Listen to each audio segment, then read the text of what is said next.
Hi, I'm Eleanor from Connect. We're going to talk today about what is a parent council. Just a very brief film. You won't get too bored, I promise. So, parent councils were born in 2006 as part of the Parental Involvement Act. What that act tried to do was to make parental representation more flexible and more open and more welcoming to lots of different parents, because before then we'd had school boards that tended to be a little formal. So this idea of parent councils was to make how your parents are represented in school fit your school. So in theory you could have a different type of group in every school, but we really have four main models, and I'll come on to that another time. So what the Act said was that every school in Scotland has a parent forum, and the parent forum are all the parents and carers, and by carers I mean all those with sole charge of a child or guardianship.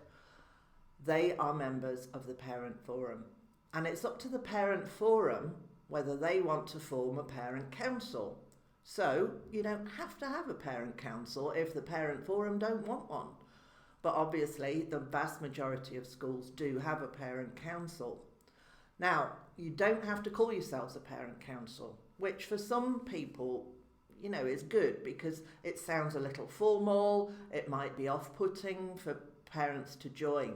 So we've got all sorts of different names. We've got friends of, we've got families at, we've got parent partnership.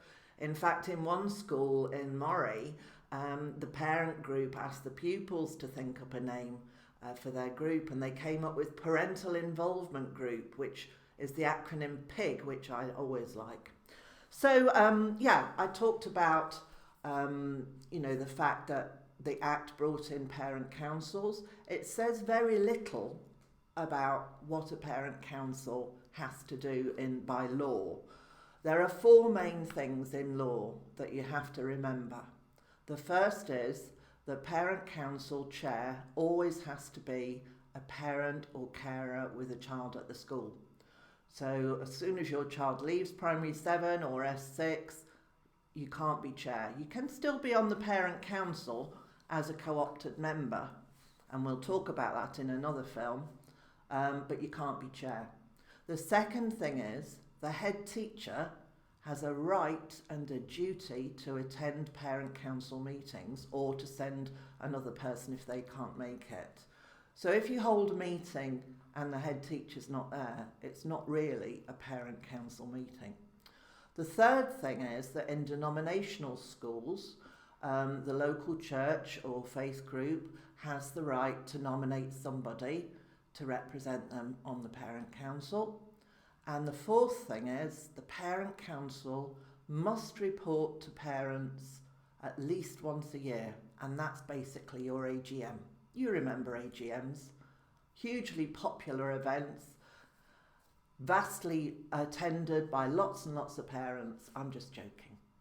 Okay, so that's just an introduction, and in some of the other films we'll talk a little more in depth about how you work with your parent council. Okay, thanks for watching.